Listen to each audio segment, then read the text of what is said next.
Zee TV news కి స్వాగతం. Bulletin లో ముందుగా హెడ్లైన్స్ చూద్దాం. శ్రీకాళహస్తి ఆలయంలో శ్రీ మృత్యుంజయ స్వామి వారికి అభిషేక సేవ కన్నులారా వీక్షించిన భక్తులు. కూటమి పాలన చూసి ప్రజలు అసహ్యించుకుంటున్నారు. మాజీ మంత్రి ఆర్కే రోజా. కేంద్ర బడ్జెట్ లో తెలంగాణకు కేంద్రం మొండి చెయ్యి నిరసనగా తెలంగాణ కాంగ్రెస్ భారీగా ధర్నా. పాల్గొన్న నాయకులు, కార్యకర్తలు. శ్రీకాళహస్తి ఆలయంలో శ్రీ మృత్యుంజయ స్వామికి విశేష అభిషేక పూజలు శాస్త్రయుక్తంగా నిర్వహించారు. ఆలయంలో రాహుకేతు సర్పదోష నివారణ పూజలు, శనేశ్వర అభిషేకాలు, స్వామివారికి రుద్రాభిషేకాలు, వివిధ రకాల ఆర్జిత సేవల్లో భక్తులు అధిక సంఖ్యలో పాల్గొన్నారు. శ్రీ మహాగణాధిపతయే నమః.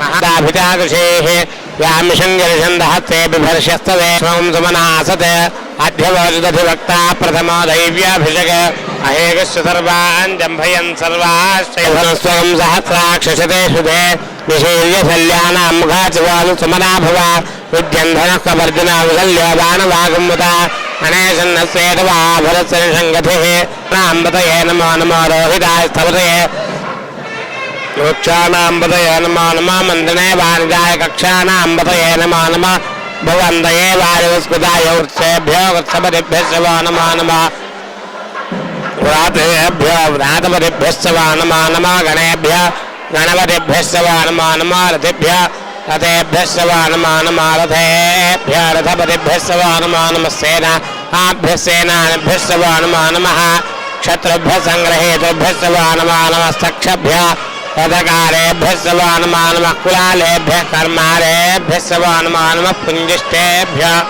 నిషాదేభ్యశ్చ వో నమో నమః నమః ప్రతిదర్యాయ నమః యామ్యాయ క్షేమ్యాయ నమః వన్యాయ కక్ష్యాయ నమః శ్రవాయ ప్రతిశ్రవాయ నమః ఆశుచేనాయ చ విశ్వం భుష్టం గ్రామే ఆత్మన్యనాపురం మ్లానోద్రతనోమే స్కుధి క్షయత్వీరాయ నమసా విధేమతే యచ్ఛంజయ శమనుధాయ దేవిదాదస్యామతవృద్ధ ప్రణీతౌ.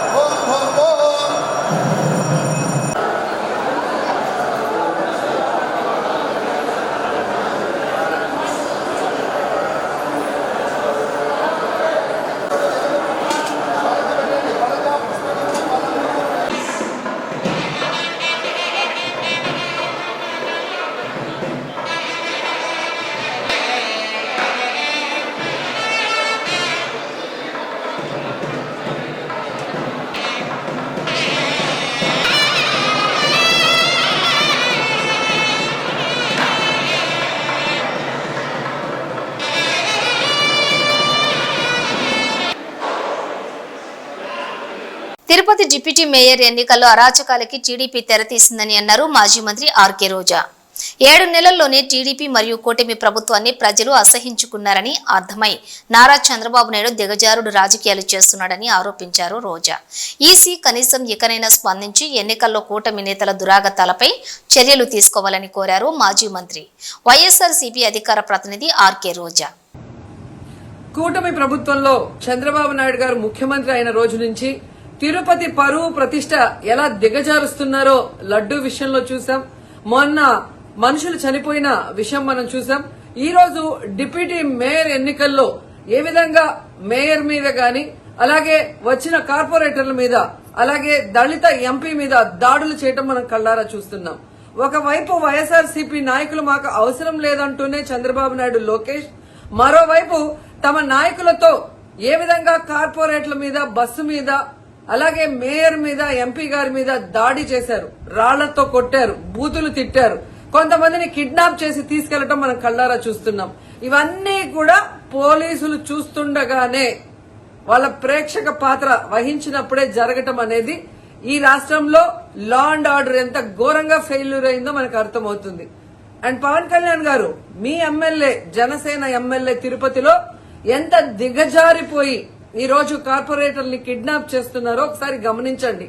నిజంగా మీరు చెప్పుకున్నట్టు చంద్రబాబు నాయుడు, లోకేష్, పవన్ కళ్యాణ్ మాకు 93% సీట్స్ వచ్చినాయి మొన్న ఎమ్మెల్యే ఎంపీ ఎలక్షన్ లో అన్నారు. మీది ఈవీఎం గెలుపు అని అందరూ కూడా అనుకున్నారు. అదే నిజం అనేది ఇక్కడ మళ్లీ ప్రూవ్ అయింది. ఎందుకంటే నిజంగా ప్రజల ఓట్లతో మీరు 93% సీట్లు సంపాదించుంటే ఈ రోజు ఒక డిప్యూటీ మేయర్ పోస్ట్ కి ఇంత రాద్ధాంతం చేసి ఈ విధంగా రౌడీజం, గుండాయిజం చేసి కిడ్నాప్ చేయాల్సిన అవసరం ఉందా అని నేను అడుగుతున్నా. మీకు దమ్ము ధైర్యం ఉంటే, ప్రజలు మీ పక్షాన ఉన్నారు, మీ ప్రభుత్వం సక్రమంగా పనిచేస్తుంది, ఇచ్చిన హామీలు నెరవేరుస్తుంది అని మీరు నమ్ముంటే ఈ కార్పొరేటర్లతో రాజీనామా చేయించి మీ గుర్తు మీద గెలిపించుకొని మీరు ఎన్నికలు జరిపించుంటే ప్రతి ఒక్కరు మిమ్మల్ని శభాష్ ఉంటారు. కానీ ఇక్కడ జరిగే ఒక డిప్యూటీ మేయర్ ఎన్నికలకే ఈ విధంగా ఒక మహిళని చూడకుండా మేయర్ ని ఏ విధంగా హ్యూమిలేట్ చేస్తున్నారు, ఆమె మీద దాడి చేస్తున్నారు. అలాగే ఒక దళిత ఎంపీ గురుమూర్తి గారి మీద ఎలా బూతులతో తిట్టి దాడి చేస్తున్నారో టీవీలో అందరూ గమనిస్తున్నారు. సో మీరు ఫెయిల్యూర్ అయ్యారు. ఈ 7 నెలల కాలంలో ప్రజలు మిమ్మల్ని అసహించుకుంటున్నారన్న విషయం తెలిసి ఇలా దిగజారుడు రాజకీయాలు, రౌడీ రాజకీయాలు చేయాలనుకోవటం నిజం కాదని నేను అడుగుతున్నా. ఒకవైపు ఎలక్షన్ కమిషన్ మేము రిక్వెస్ట్ చేస్తున్నాం, ఇలాంటి కూటమి ప్రభుత్వం చేసే ఈ దారుణాలకి ఫుల్ స్టాప్ పెట్టండి. ఎవరైతే ఈ రోజు దాడి చేశారు, బూతులు తిట్టారు, కిడ్నాప్ చేశారో ఆ తెలుగుదేశం, జనసేన నాయకులందరూ కూడా టీవీల్లో కనిపిస్తున్నారు. వాళ్ళందరినీ కూడా అరెస్ట్ చేసి వాళ్ళకి పనిష్మెంట్ ఇవ్వాలి. అలాగే ఎన్నికలు, డిప్యూటీ మేయర్ ఎన్నికల్ని ప్రజాస్వామ్యబద్దంగా నిర్వహించాలని ఈసీని డిమాండ్ చేస్తున్నాం. అలాగే చంద్రబాబు నాయుడు, లోకేష్, పవన్ కళ్యాణ్ కి తెలియజేసుకుంటున్నాం, మీకు ప్రజల పక్షాన నిలబడి ప్రజలకి మంచి చేశాము అన్న నమ్మకం ఉంటే మీకోసం ఎవరైనా వస్తే వాళ్ళతో రాజీనామా చేయించి మీ పార్టీ గుర్తు మీద మీరు ఎన్నికలకి వెళ్ళండి. 3 పార్టీలున్నాయిగా, బీజేపీ, తెలుగుదేశం, జనసేన. మరి మీకు ప్రజలు ఓట్లేస్తారన్న నమ్మకం లేదా? లేదా ప్రజాబద్దంగా గెలిచిన కార్పొరేటర్లతో మీరు రిజైన్ చేయిస్తే వాళ్ళు గెలుస్తారన్న నమ్మకం లేదా అని ప్రశ్నిస్తున్నాను. సో ఒకసారి తిరుపతికి అమిత్ షా వచ్చినప్పుడు ఎలా బ్లాక్ ఫ్లాగ్స్ ఊపటం, అలాగే రాళ్లు వేయటం అనేది మనం గమనించాం. వాళ్ళు మర్చిపోయి ఉండొచ్చేమో గాని ఈ రోజు రాష్ట్రం అంతా కూడా చంద్రబాబు నాయుడు తిరుపతికి ఎవరొచ్చినా, తిరుపతిలో ఏం జరిగినా, ఏ విధంగా దిగజారుడు రాజకీయాలు చేస్తూ తిరుపతి పరువు ప్రతిష్ట మరి దిగజారుస్తున్నారో అందరూ గమనించి వాళ్ళకి బుద్ధి చెప్పాలని కూడా ప్రజల్ని కోరుకుంటున్నాను. కేంద్ర బడ్జెట్లో తెలంగాణకు కేంద్రం మొండి చేయి చూపడంతో నిరసనగా ట్యాంక్ బండ్ అంబేద్కర్ విగ్రహం వద్ద టీపీసీసీ అధ్యక్షులు మహేష్ కుమార్ గౌడ్ ఆధ్వర్యంలో భారీ నిరసన ధర్నా చేపట్టారు. టీపీసీసీ చీఫ్ మహేష్ కుమార్, మహేష్ గౌడ్ బొమ్మ, మంత్రులు పొన్నం ప్రభాకర్, ధనసరి సీతక్క, ఎమ్మెల్యేలు, ఎమ్మెల్సీలు, కార్పొరేషన్ చైర్మన్లు అంబేద్కర్ విగ్రహానికి పూలమాలలు వేసి ధర్నాలో పాల్గొన్నారు. ఈ నిరసన ధర్నాలో ఎంపీ అనిల్ యాదవ్, ప్రభుత్వ సలహాదారు మహమ్మద్ అలీ షబ్బీర్, ఏఐసీసీ కార్యదర్శి సంపత్ కుమార్, ఎమ్మెల్యేలు శ్రీ గణేష్, ఈర్లపల్లి శంకర్, నాగరాజు, డీసీసీ అధ్యక్షులు రోహిణి రెడ్డి, కార్పొరేషన్ చైర్మన్లు మెట్టు సాయి కుమార్, మల్రెడ్డి రామరెడ్డి, చెల్లా నరసింహారెడ్డి, రియాజ్, మహిళా కాంగ్రెస్ చీఫ్ సునీతారావు రెడ్డి, నియోజకవర్గం ఇన్ఛార్జీలు పాల్గొన్నారు.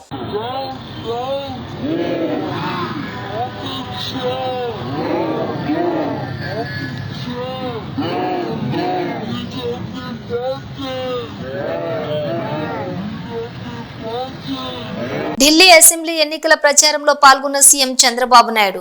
ఎన్డీఏ తరపున సహద్ర ప్రాంతాలలో సీఎం చంద్రబాబు ప్రచారం. ఎన్నికల ప్రచారంలో చంద్రబాబుతో పాటు పాల్గొన్న కేంద్ర మంత్రి Manohar Lal Khattar, AP deputy speaker Raghurama, TDP ఎంపీలు.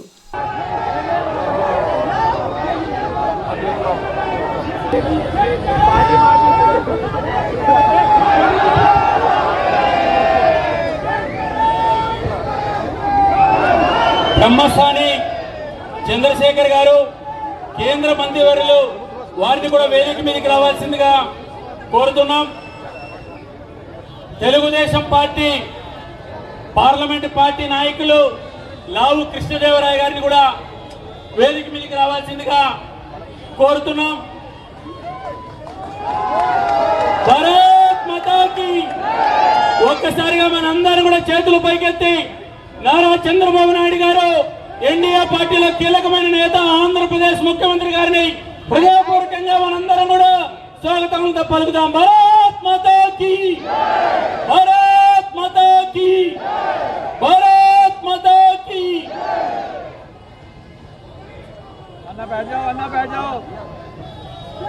అందరికీ నమస్కారం. భారతీయ జనతా పార్టీ ఢిల్లీలో జరుగుతున్నటువంటి ఎన్నికల్లో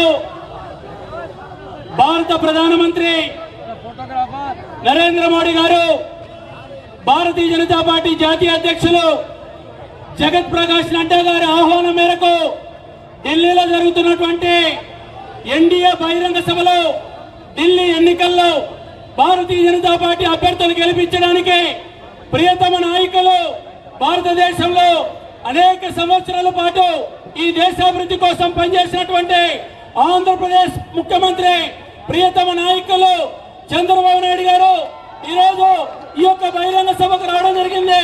ఢిల్లీ భారతీయ జనతా పార్టీ నుంచి వారికి స్వాగతం పలుకుతూ ఉన్నారు. మిత్రో, నాకు తెలుగు రాదు, నాకు కొంచెం కొంచెం తెలుగు వస్తుంది. సీఎం సాబ్, నేను ఢిల్లీలో మీకు స్వాగతం.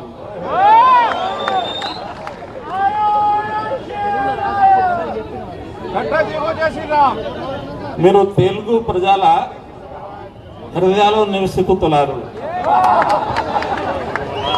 So I would request you to inspire all these people from Andhra Pradesh and Telangana and all the South Indian states, to inspire them.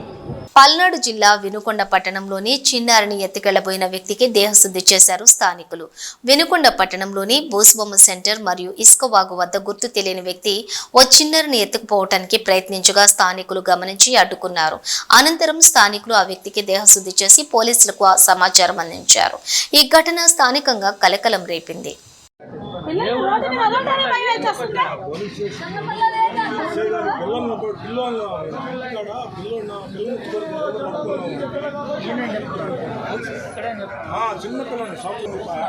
వాళ్ళెవరు మనకు పెట్టరు.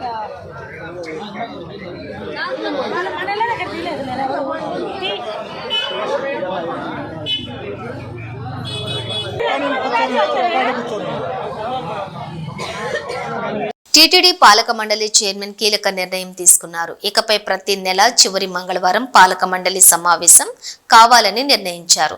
తిరుమల శ్రీవారి దర్శనానికి వచ్చే భక్తులకు మెరుగైన సౌకర్యాలు కల్పించడం, చేపట్టాల్సిన పనులపై వేగవంతంగా నిర్ణయాలు తీసుకునేలా ఈ సమావేశాన్ని నిర్వహించనున్నారు. దీనికి తగ్గట్టుగా ప్రతి నెల అజెండాను సిద్ధం చేసి బోర్డు ముందు ఉంచాలని అధికారులను టీటీడీ చైర్మన్ బిఆర్ నాయుడు ఆదేశించారు. ఢిల్లీకి వస్తే చాలా బాధ కలుగుతోందని, ఎప్పుడో 1995లో పాడుబడిపోయిన హైదరాబాద్ మాదిరి ఢిల్లీ తయారైందని అన్నారు. నారా చంద్రబాబు నాయుడు ఢిల్లీ ఇలా అవడానికి కారణం ఎవరు అని, 10 ఏళ్లు ఎవరు పరిపాలించారు అని ఆ పార్టీని టార్గెట్ చేస్తూ మాట్లాడారు. ఆంధ్రప్రదేశ్ సీఎం నారా చంద్రబాబు నాయుడు అదే 10 ఏళ్లు డబుల్ ఇంజిన్ సర్కార్ అధికారంలో ఉంటే వాషింగ్టన్ ను తలదన్నేలా ఢిల్లీ తయారయ్యేదని ఢిల్లీ ఎన్నికల ప్రచారంలో అన్నారు. ఏపీ సీఎం చంద్రబాబు నాయుడు ఢిల్లీకి వస్తే మాత్రం చాలా బాధ కలుగుతుంది నాకు. ఇప్పుడే ఢిల్లీకి వస్తామంటే చూశాను, ఎప్పుడో 95లో పాడుపడిపోయిన హైదరాబాద్ మారిగా ఢిల్లీ తయారైంది. ఎవరు కారణమని నేను అడుగుతున్నా మిమ్మల్ని అందరినీ. 10 ఏళ్ళు ఎవరు పరిపాలించారు ఈ ఢిల్లీని? అదే గాని డబల్ ఇంజిన్ సర్కార్ గాని వచ్చుంటే ఢిల్లీ కూడా వాషింగ్టన్ ని, న్యూయార్క్ ని తనదల్లే విధంగా తయారయ్యేది. ఏ రాజకీయ నాయకుడైనా, ఏ రాజకీయ పార్టీ అయినా ప్రజల మద్దతుతో గెలవాలని, ప్రజల మద్దతుతో ప్రజాపాలన చేయాలని కోరుకుంటారు. కానీ ఆంధ్రప్రదేశ్లో తెలుగుదేశం పార్టీ, ఆ పార్టీ నాయకుడు నారా చంద్రబాబు నాయుడు ఇతర పార్టీలు గెలిచినటువంటి వ్యక్తులను ప్రలోభ పెడుతున్నారంటూ విమర్శించారు. ఎమ్మెల్సీ లేళ్ల అప్పలనాయుడు 1 ప్రలోభ పెట్టడం, 2 భయపెట్టడం, లేదంటే దాడులు చేయటం టీడీపీ నాయకులకు పరిపాటిగా మారిందని ఘాటు విమర్శలు చేశారు. లేళ్ల అప్పలనాయుడు ఏ రాజకీయ పార్టీ అయినా కూడా, ఏ రాజకీయ నాయకుడైనా కూడా ఏం కోరుకుంటా ఉంటారు? ప్రజల మధ్యతో గెలవాలని, ప్రజల మధ్యతో గెలవడం ద్వారా పరిపాలన చేయాలనే భావన సహజంగా రాజకీయ పార్టీలకు ఉంటా ఉంటుంది. కానీ ఈరోజు ఈ రాష్ట్రంలో ఉన్నటువంటి తెలుగుదేశం పార్టీ, ఆ పార్టీ నాయకుడు నారా చంద్రబాబు నాయుడు గారు ఇవాళ ఈ ఎన్నికల్లో గెలిచినటువంటి కార్పొరేటర్లని, గెలిచినటువంటి కౌన్సిలర్స్ని వైఎస్ఆర్ కాంగ్రెస్ పార్టీ ఫ్యాన్ గుర్తుపై గెలిచినటువంటి వాళ్ళందరినీ కూడా ప్రలోభ పెట్టే కార్యక్రమాలను ప్లాన్ ఏ ప్రలోభ పెట్టాలా, ప్లాన్ బి భయపెట్టాలా, ప్లాన్ సి అంటే ఏబి రెండు ఫెయిల్ అయినటువంటి పరిస్థితుల్లో పార్టీకి నిక్కచ్చగా ఉన్నటువంటి కార్పొరేటర్లు కానీ కౌన్సిలర్స్ కానీ మూడో ప్లాన్ అమలు చేస్తా ఉన్నారు. ఈ రోజున దాడులు చేసి వాళ్ళు వస్తున్నటువంటి వాహనాలపైన దాడులు చేసి వాళ్ళని గాయపరిచి బలవంతంగా బయటికి తీసుకువెళ్లే కార్యక్రమాలను వాళ్ళ కారులో ఎక్కించుకొని అడ్డగించి వందలాది మంది రోడ్లపైకి వచ్చి వాళ్ళ తెలుగుదేశానికి సంబంధించినటువంటి కార్యకర్తలు నాయకులు దాడులు చేస్తున్నటువంటి తీరును చూస్తా ఉంటే 4 సార్లు ముఖ్యమంత్రిగా పనిచేశానని చెప్పుకుంటాడు. 40 సంవత్సరాల పైచిలకు రాజకీయ చరిత్ర ఉందని చెప్పుకుంటా ఉంటాడు చంద్రబాబు నాయుడు గారు. అసలు ఏ దిశగా ఈ రాష్ట్రాన్ని మీరు తీసుకెళ్లాలని ప్రయత్నం చేస్తారని అడుగుతా ఉన్నా. తిరుపతిలో మీకు తెలుసు, మీ పార్టీ పరంగా మీ సింబల్ పైన ఎంతమంది గెలిచారు? ఒక్కడు గెలిచారు. సైకిల్ గుర్తుపైన గెలిచింది ఒక్కడే. మిగతా స్థానాలన్నీ కూడా వైఎస్ఆర్ కాంగ్రెస్ పార్టీ గెలిచిందే. నిన్నటి వరకే ప్రలోభ పెట్టావు, భయపెట్టావు. డిప్యూటీ మేయర్గా మేము ప్రకటించినటువంటి అభ్యర్థి శేఖర్ రెడ్డి ఇంటి పైన బుల్డోజర్ తీసుకెళ్లి పగలగొట్టించావు. అయినా కూడా వైఎస్ఆర్ కాంగ్రెస్ పార్టీకి సంబంధించినటువంటి కార్పొరేటర్లు జగన్మోహన్ రెడ్డి గారి నాయకత్వంలో మేము గెలిచాం, వైఎస్ఆర్ కాంగ్రెస్ పార్టీకి ఓటు వేయాలనే ఆలోచనతో వాళ్ళు ఈ రోజున ఎన్నికలకి బస్సులో వస్తూ ఉంటే ఆ బస్సు పైన దాడి చేసినటువంటి వైనం చూస్తూ ఉంటే నిజంగా బాధ కలుగుతూ ఉంది. ఎందుకంటే తిరుపతికి సంబంధించి ఎవరు ఒక బలహీన వర్గాలకు సంబంధించినటువంటి మహిళ, ఉన్నతమైనటువంటి చదువులు చదువుకున్నటువంటి శిరీష్ గారు ప్రయాణిస్తున్నటువంటి బస్సు పైన దాడి చేసి ఇవాళ రాళ్లు కర్రలు కత్తులతో దాడులు చేస్తున్నటువంటి వైనం.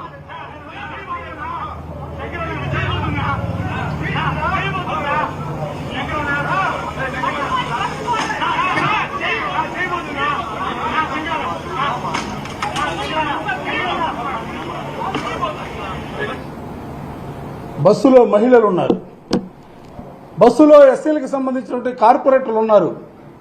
ఆ బస్సు దగ్గరే తిరుపతి పార్లమెంట్ సంబంధించి గురుమూర్తి గారు ఎస్సీ దళిత వర్గానికి సంబంధించినటువంటి ఎంపీ గారు ఉన్నారు. అంటే అందరిపైన కూడా దాడులు చేస్తారా? నిన్న సాయంత్రం హిందూపూర్లో కార్పొరేటర్లు ఎత్తుకుపోయారు. రాష్ట్రంలో అనేక చోట్ల జరుగుతూ ఉన్నాయి.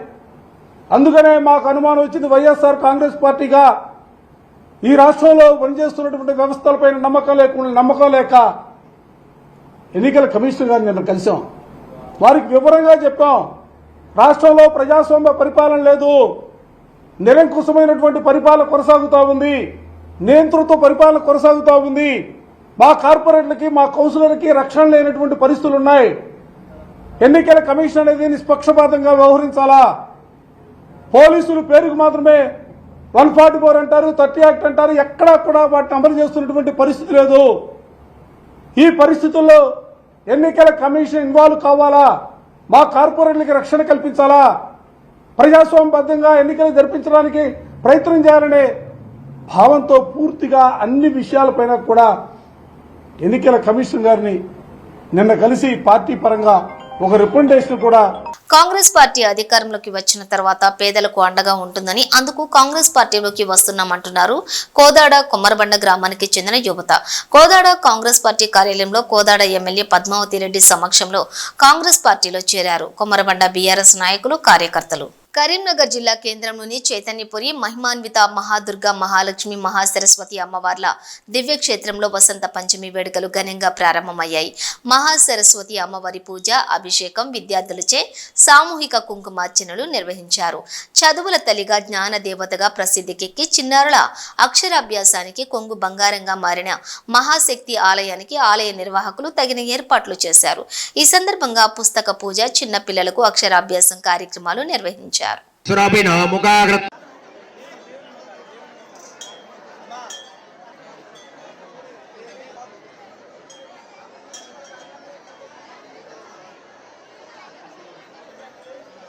మహాదేవ దేవేభ్యే నమః ఘృతస్నానం సమర్పయామి తదః ద్రవ్యోదకేన సంబదోరిభాగం సమేత పశ్యదా. మీ గోత్రం మనసులో తీసుకోండి, ఇంటిలో ఉన్నవారి పేర్లు తీసుకోండి. ఉదడే వరుణానీం స్వస్తడే యా పలరే బ్రహ్మా గదశ్రే ఉదత్వయా ప్రపత్తే సుతరసితరసే నమః తవ వృక్షోత్త బిల్వః. అమ్మ కొత్తగా వచ్చిన వాళ్ళు ఇప్పుడు కూర్చో. ఓకేనా? రైట్. ప్లీజ్ స్లేట్ తీసుకోండి. ఇక దర్శనాలకు ఇబ్బంది అవుతుంది, నడుస్తూ ఉండాలి. పట్టుకోండి. ఓం రాయించండి. మోక్షదం తస్మై ఓంకారాయ నమో నమః. యా దేవీ సర్వభూతేషు విద్యారూపేణ సంస్థిత. ఓం హిరణ్యపం దత్తాం వరుణస్య మన్యః వియం దదానావృతాడే శత్రవః పరాజిత సోపనిలనింద ధనవనామః ఆనందమంగళ నీరాజన ఆరారధిక్యం దర్శయామి. తీసుకోండి. యజమానస్య హస్తే నేత్రరక్షాం ధారయామి. ఓం శ్రీమాత్రే నమః. సర్వమంగళ మాంగళ్యే శివే సర్వార్థసాధికే శరణ్యే త్రయంబకే దేవి నారాయణీ నమోస్తుతే. ఓం శ్రీ లక్ష్మీనారాయణాభ్యాం నమః. ఓం శ్రీ వాణీరణ్యగర్భాభ్యాం నమః. ఉమామహేశ్వరాభ్యాం నమః. అస్మద్గురుభ్యో నమః. శ్రీ గురుభ్యో నమః. ఈరోజు వసంత పంచమి అంటే ఆ సరస్వతీదేవి ఆవిర్భావం చెందినటువంటి రోజు. ఈరోజు ఎవరైతే ఆ అమ్మవారిని పూజిస్తారో వారికి అఖండ మేధ, యశస్సు, ప్రజ్ఞ, విద్య, బుద్ధి ప్రాప్తిస్తుంది అని ఆ అమ్మవారిని పూజించే భక్తుల యొక్క ప్రగాఢ విశ్వాసం. కుత్బుల్లాపూర్ నియోజకవర్గంలోని Congress party incharge Kolan Hanumanth Reddy నిరసన తెలంగాణ పిసిసి అధ్యక్షులు మహేష్ కుమార్ గౌడ్ పిలుపు మేరకు ఈ రోజు కుత్బుల్లాపూర్ నియోజకవర్గం ప్రగతి నగర్ కమాన్ వద్ద Quthbullapur Congress party incharge Kolan Hanumanth Reddy, PCC ప్రధాన కార్యదర్శి నర్సారెడ్డి భూపతి రెడ్డి ఆధ్వర్యంలో ధర్నా నిర్వహించారు. కేంద్ర ప్రభుత్వం తెలంగాణకు బడ్జెట్లో నిధులు కేటాయింపుల్లో తెలంగాణకు అన్యాయం చేశారని ఆవేదన వ్యక్తం చేశారు. తెలంగాణ నుండి 8 ఎంపీ సీట్లు ఇచ్చిన బీజేపీకి తెలంగాణపై సవతి ప్రేమ చూపటమే కానీ బడ్జెట్ నిధులు కేటాయించకుండా 2 కేంద్ర మంత్రులు ఉండి కూడా అన్యాయం చేశారని అన్నారు. ఈ నిరసన కార్యక్రమంలో కాంగ్రెస్ పార్టీ నాయకులు, కార్యకర్తలు పాల్గొన్నారు. వరంగల్ జిల్లా నరేంద్ర మోడీ నాయకత్వంలోని భారతీయ జనతా పార్టీ ఈ మధ్యనే ప్రవేశపెట్టినటువంటి బడ్జెట్లో తెలంగాణ రాష్ట్రానికి తీరని అన్యాయం చేస్తూ ఏమాత్రం కేటాయింపులు ఇవ్వకుండా తీరని అన్యాయం చేసినటువంటి సందర్భంలో ఇక్కడ రేవంత్ రెడ్డి గారి నాయకత్వంలో కాంగ్రెస్ పార్టీ ప్రభుత్వం ఉంది. అది రోజు రోజు బలపడతా ఉంది. ఇంకా తెలంగాణ రాష్ట్రంలో భారతీయ జనతా పార్టీకి భవిష్యత్తు లేదు అనేటువంటి నిర్ధారణకు వచ్చి ఇంకా ఈ రాష్ట్రాన్ని వదిలిపెట్టాలని చెప్పి సవతి తల్లి ప్రేమ చూపిస్తున్నటువంటి సందర్భంలో ప్రదేశ్ కాంగ్రెస్ కమిటీ అధ్యక్షులు మహేష్ కుమార్ గౌడ్ గారి పిలుపు మేరకు నిన్న రాజధానిలో, అదేవిధంగా ఈరోజు ప్రతి నియోజకవర్గంలో కూడా నిరసన కార్యక్రమాలు వ్యక్తం చేయాలని చెప్పి ఇవ్వడంతో కుత్బుల్లాపూర్ నియోజకవర్గం బాచ్పల్లి నిజాంపేట్ మున్సిపల్ కార్పొరేషన్లో ఏర్పాటు చేసిన కార్యక్రమాన్ని విజయవంతం చేసినటువంటి అందరికీ కూడా పేరు పేరున ధన్యవాదాలు తెలియజేస్తూ, మరి రేవంత్ రెడ్డి గారి నాయకత్వాన్ని చూసి వారు దేశ చరిత్రలో ఏ రాష్ట్ర ముఖ్యమంత్రి కూడా చేయనటువంటి అనేకమైనటువంటి కార్యక్రమాలు ఇక్కడ చేస్తూ ప్రతి కార్యక్రమాన్ని కూడా విజయవంతం చేస్తున్నటువంటి సందర్భంలో ఓర్వలేకపోతున్నటువంటి నరేంద్ర మోడీ తెలంగాణను పూర్తిగా పక్కన పెట్టడం జరిగింది. తెలంగాణ ప్రజలు భారతీయ జనతా పార్టీకి ఈ మధ్యనే జరిగినటువంటి 6 నెలల క్రితం జరిగినటువంటి ఎన్నికల్లో అసలు ఎక్కడా లేనటువంటి భారతీయ జనతా పార్టీకి 8 పార్లమెంట్ సీట్లు ఇవ్వడం, అదేవిధంగా దాంట్లో నుంచి 2 మంత్రులుగా ఉండడం, అయినప్పటికీ కూడా ఎటువంటి కేటాయింపులు లేకపోవడం, ఇది కేవలం రాజకీయ. ఇవి బులెటిన్ విశేషాలు. మరో బులెటిన్తో మళ్ళీ కలుద్దాం. అంతవరకు చూస్తూనే ఉండండి న్యూస్.